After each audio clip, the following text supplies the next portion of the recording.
Xin chào quý vị. Chào mừng quay trở lại kênh Trí Tuệ Phật Học.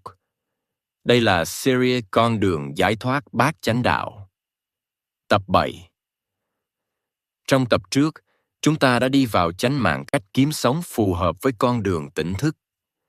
Chúng ta đã thấy rằng nếu phương thức mưu sinh gây tổn hại cho người khác hoặc nuôi dưỡng tham, sân, si, thì sự an ổn nội tâm rất khó được thiết lập. Chánh mạng giúp thống nhất đời sống tu tập với đời sống xã hội, làm cho con đường trở nên liền mạch và không mâu thuẫn. Khi đời sống đạo đức đã được thiết lập tương đối ổn định qua chánh ngữ, chánh nghiệp và chánh mạng, con đường bát chánh đạo bước sang một chiều sâu khác.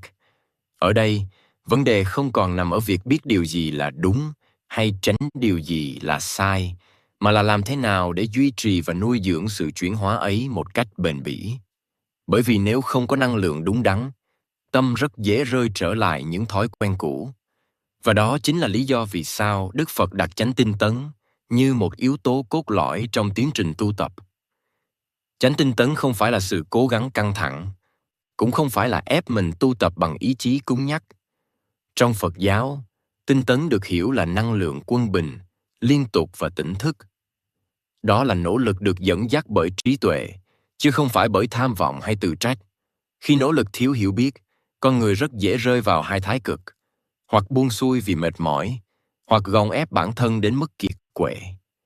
Chánh tinh tấn chính là con đường trung đạo giữa hai thái cực ấy. Đức Phật mô tả chánh tinh tấn qua 4 phương diện rất cụ thể.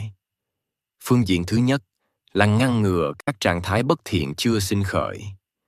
Điều này đòi hỏi sự tỉnh táo để nhận diện những điều kiện dễ làm cho tham, sân, si xuất hiện và chủ động tránh xa hoặc điều chỉnh chúng. Khi con người hiểu rõ hoàn cảnh nào khiến tâm mình dễ mất thăng bằng, việc phòng ngừa trở nên khả thi hơn rất nhiều.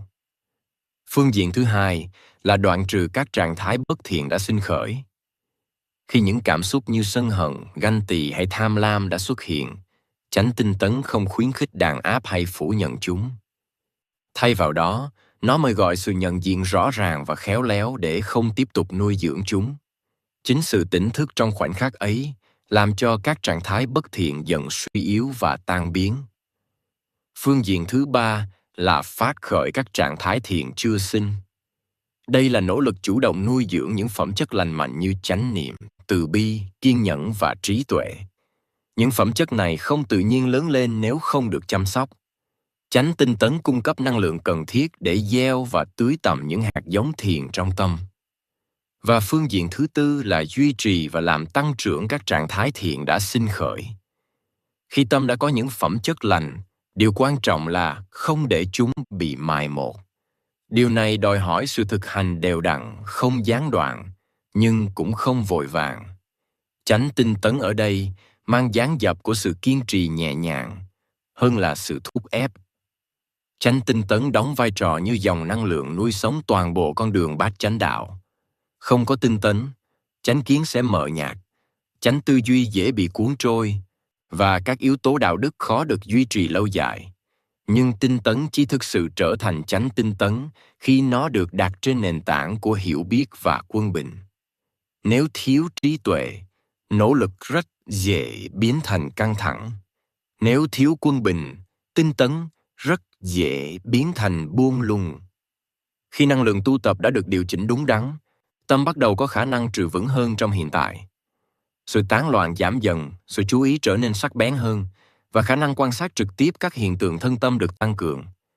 Chính từ nền tảng này, con đường bát chánh đạo đi vào hai yếu tố cuối cùng, cũng là hai yếu tố mang tính thực nghiệm sâu sắc nhất: chánh niệm và chánh định. Và trong tập cuối cùng của series này, chúng ta sẽ đi vào chánh niệm và chánh định, nơi toàn bộ những gì đã được xây dựng từ đầu bắt đầu hội tụ, và con đường giải thoát được kinh nghiệm trực tiếp trong từng khoảnh khắc sống. Xin cảm ơn quý vị đã đồng hành cùng kênh Trí Tuệ Phật Học. Xin chúc quý vị luôn mạnh khỏe, an nhiên giữa đời thường. Hãy nhấn like và subscribe kênh để không bỏ lỡ những nội dung hữu ích tiếp theo nhé.